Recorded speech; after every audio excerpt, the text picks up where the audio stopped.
tell me what kind of support just arrived. Can you describe who these people are and how many there are? Sure. So this, who just flew in is United States Marine Corps Major General Steve Neary. So he's going to serve as the FEMA Region 1 U.S. Northcom Army North advisor and commander. So Brigadier General Virginia Doonan, who was the Massachusetts Dual Status Commander and a member of the Massachusetts Air National Guard, she's been designated as the Dual Status Commander for Massachusetts. And what that allows her to do is she can command both National Guard troops in state active duty, National Guard troops in U.S. Code 502F, Title 32, which means the federal government's paying for their duty, and now active duty Marines and Army personnel or any other active duty personnel or soldiers, sailors, or airmen, service members that come into Massachusetts. She will command them, and then if she needs more active duty support, she will up-channel her request to Major General Neary, who will go back to Army North, who will put the request into United States Northern Command out in Colorado. So in general, what will these men and women be doing now to help support these field hospitals? So what they will do is the team that's in here right now is they will handle the logistics for the field hospitals that are being set up through all New England. So FEMA Region 1 is New England, and on top of that, General Neary's also picked up Puerto Rico and the U.S. Virgin Islands. FEMA and United States Northern Command and the National Guard Bureau, they're treating New York as a separate area of responsibility. So that's been cut out, and General Neary's got everything else in the Northeast, Puerto Rico, and the Virgin Islands. What will they be doing? How can they help you? So what they bring in is, the Army Reserve is very, very good at medical units and medical specialties. That's really what they focus on. So these Army medics, everything from doctors, nurses, medical technicians, they will come in, they'll be working a team will be working in the Boston Convention Event Center, and they will actually man the overflow from COVID-19 that is being set up in the BCAC. And they will be the men and women that'll sit there and provide whatever medical assistance and services any of the patients need suffering from the disease. And give us some examples. What could they do? What kind of help do these patients need? So, a lot of what they're probably going to need is just kind of maintaining their medications, maintaining their vitals, and I'm sure some of them are going to be on oxygen as they work their way through this upper respiratory disease, and that's what they will basically be focusing on. And a lot of that, all that guidance really comes in Massachusetts, is coming out of Secretary Sutters and Health and Human Services. They are the lead on this. They are the ones that are following the pandemic protocols that are in place. For us, and even the General Neary and the Army folks that'll be coming in, we're all here just to support. And really, it's this whole of, we used to call it whole of government. Now it's whole of community as we look at this pandemic, and the fact that you're going to see military members working side by side with civilian medical personnel and working side by side with law enforcement personnel and things like that. Massachusetts, we're very, very unique in the fact that the Massachusetts National Guard, and every guard in the 50 states and the territories of the United States, the Guard is the only military force that works directly for the governor as our commander-in-chief day to day.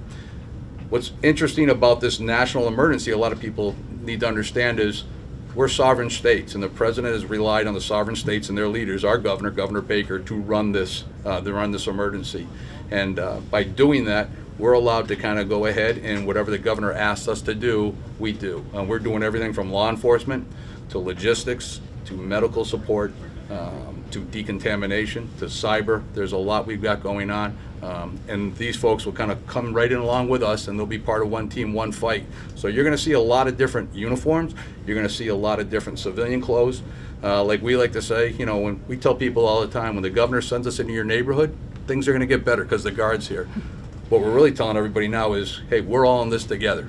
All of us, civilians, military, law enforcement, first responders, we've all got to basically come together. Let's get through this thing and move on. And what kind of pressure does that relieve for those doctors and nurses and those folks on the front line? What kind of pressure are you relieving for them? Right. It allows them to continue to focus on acute care. When folks are coming down with this disease, if they're looking like they're making positive recovery actions, they can move them now to the BCAC Center, and then it allows doctors to kind of focus on folks that still need cancer treatment or emergency surgery or emergency room type of stuff. So it really frees up the opportunity for doctors to continue to take care of acute care as patients need that. Because the beds at BCEC are for people who have tested positive for COVID-19, but they're not as critical as, say, and so it's going to free up more hospital beds to bring them to this field hospital. Exactly, and that's really been the rule of engagement from the Department of Defense, from U.S. Northcom, is these overflow or auxiliary hospitals, as we refer to them, and these teams that come in, their role is to basically kind of focus on COVID recovery type of stuff to free up the acute care. So in the midst of a pandemic, how does the Guard, these Marines, how does the training sort of evolve to deal with these different situations, or does it? You know something, your training always kicks in, and regardless of what your military occupational specialty might be, or in the Air Force, your Air Force specialty code. Your training always kicks in. You know, the first thing that kicks in is planning. I mean, you won't find better planners than you have in the United States military. That's one thing everyone excels in, regardless of your rank or stature. So your planning kicks in right away. But everything we've doing here, most of our folks, we've done overseas during wartime. It's pretty much boils down to the same type of task and checklist. We strive, we live on standardization of processes, regardless of the event. And so when we roll into what's called DISCA, which is Defense Support of Civil Authorities, we run into a DISCA event like this pandemic, it doesn't make a difference really what the emergency is or what the disaster was. Our processes and our procedures are the same, and we kind of follow those processes and procedures. And we like to tell everyone, when we show up, we're here to support you. We're here to support the first responders. We're here to support the medical experts. Very rarely do we ever come in and take over as the lead on this thing, and that's really what we do. When we roll in, we free up the experts so they can actually go take care of what really needs to be taken care of. What's that feeling of going toward the pandemic instead of backing away from it? I mean, are there any, I'm not going to say the Guard or the Marines have nerves, but I mean, I'm sure there are concerns. Yeah, there is, but you know what? We've been trained in how to put on personal protection equipment, from everything from chemical warfare training to our medical folks that are dealing with stuff like this all the time. I will give you a couple of great examples. We've spun up a bunch of mobile testing teams. 140 teams of Massachusetts Guardsmen have been going into nursing homes and hospitals doing these tests. We've completed in excess of 2,400 tests right now, all done with the Massachusetts Guardsmen. And these kids, young men and women, are in and out of that PPE every day, and every hour they're going to another area, putting the stuff back on and taking care of that. So we watch them, what they've been doing, and that has allowed now other doctors, other infectious disease folks to focus on what's really going on with the pandemic. And so that's one way we've loosened some stuff up. But your concerns are like anybody's when you're Sure. that close to it. Yeah, not even just in the PPE. I will tell you something else. Massachusetts is the only state that has its guardsmen, military policemen, and on the Air Guard side, there's our security forces airmen. When they're on state active duty, in accordance with Mass General Law, Chapter 33, they have full arrest authorities, just like a state trooper. So that's another great example of when we send them into a city. So we've got military policemen in Springfield. We've got some out at Nantucket Island. We're going to have some in Boston. That allows us to free up other police officers, or in a case like this, when these cities have police officers and first responders that are testing positive, we fill that gap now. And that's really something special. And so 85 are going to Boston and 85 are going to Springfield? Yeah, so right now it looks like the city of Springfield looks like, and Bay State Medical looks like they're saying, hey, we're not projecting a need. What we're going to focus on here with this team here, with General Neary, is does the BCEC have a need for 2? If they have the need for 2, that other unit will be redirected here. If not, it'll go back up through Northcom, and it might be redirected to go to an area like the Mid-Atlantic states are now starting to see a surge. So it could end up there, but we're going to rely on what HHS and Secretary Sutters and her team are projecting for the need in Boston. And when do you begin? Tomorrow? Actually, these guys will actually head down to the BCEC tomorrow. There's been an advanced team that's already been here that have met with the BCEC folks. They met with our folks for the last 2 days, and we're spinning them forward. And like I said, it's one team, one fight. So we've been kind of talking to the folks all along. Like I said, General Neary's here, and him and I met him once before. I think we attended a course together, but he's now working with General Gaglio, who is she's my deputy dual status commander, not just for me, but for the governor. He's sitting down with her and the defense coordinating officer, Mike Eschker, and kind of going over what they think they need for these 2 teams. So that's really what they're talking about right now. Jill, thank you so much. I No, appreciate thanks, it. guys. Stay healthy. Thanks. All right. What? So is it the governor who says to you, "Hey, can you bring in some reinforcements? Can you get a hold of?" Is it the governor who asks you to do this? Right. So how it normally works is, Governor Baker, when he calls us in, he actually gives us a lot of flexibility to do what our planners think we need. He's been very, very generous on that.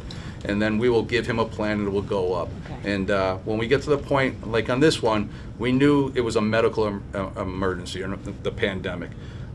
We looked at our medical capability, then we had a lot of conversations with Secretary Sutters and the Health and Human Services, Department of Health folks, and based on what they were projecting, we went back and looked at the numbers and we said, if we hit that peak mark that's being projected, we're going to need these overflow hospitals. And at that point, I was given the go-ahead by the governor to kind of use my military channels to go up through U.S. Northcom. We put what's called a mission assignment thing, and that actually went in hand with FEMA.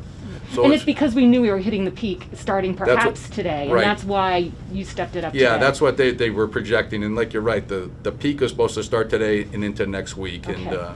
But yeah, it does. It goes through the military hand in hand with FEMA up through Northcom, and we put the request in for those two.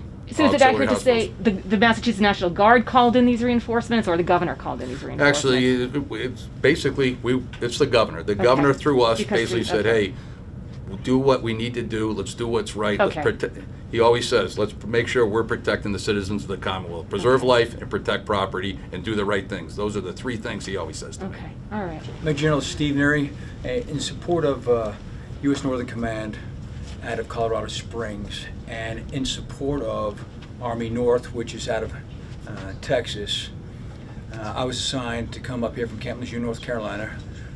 I'm in charge of the commander of the 2nd Marine Expeditionary Brigade. So I just came up here with my command element. We're going to have about 41 folks up here in support of FEMA, because they're the lead agency. Okay. So we'll come up here and provide command and control of any Department of Defense type resources which are requested by the federal and state, local. What would they request? Like, what would that be? Well, it could be a medical facility, it could be maybe doctors, it could be a lot of different things when it comes to public health, since we're dealing with the pandemic. And so based off the needs, they get basically vetted through the Secretary of Defense, get approved, and then they get assigned to the state, and I'll be the one that implements them. And what would some of those tasks be? I know the General described it a little bit, but what would some of those tasks be to relieve pressure of the frontline doctors and nurses? It all depends. Each one's different. I mean, there's a great, strong, throughout New England, especially Massachusetts, some of the greatest hospitals in the world. I was born in one of them. Mm-hmm. So it all depends upon what the pandemic does here, and then what are the needs, and how does the population actually react to it. And so, again, it's situational dependent, ma'am. And it's because we're expecting a sort of an influx now of COVID-19 patients, because they're thinking that we're at a critical mass coming starting April 10th, and that's why you were called in, because they're expecting such a large influx. Well, some of the data says to be anticipatory. Again, the request came obviously from the state to the federal government for a command element to come up here. So, Does your training change at all? We're in the midst of a pandemic, when you're getting ready to fly into a state like this and lend support. Does your training change at all? Actually, no, ma'am. If you go back to November, I was north of the Arctic Circle, northern Norway, doing command and control. I spent all of February in Naples, Italy, command and controlling. An exercise actually happened in Florida.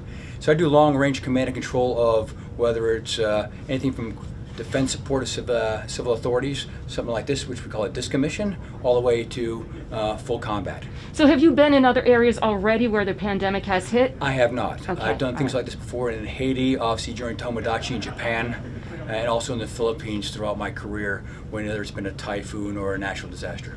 And how do your men and women feel about sort of walking into a pandemic like this? I mean, doctors, nurses, everyone is expressing a little bit of concern about their own personal health and protection. How do your people feel about that? Well, first of all, it's our duty to help our citizens. So often we play an away game, being the active duty Title 10 forces. We again protect the United States in an away game. But during this pandemic, which is something different, for us who also live within the community, this is affecting the entire nation. To be called upon to come up here is just one of those things that we are responsible and should be held accountable to do our duty up here. Perfect. Thank you very much. I appreciate it.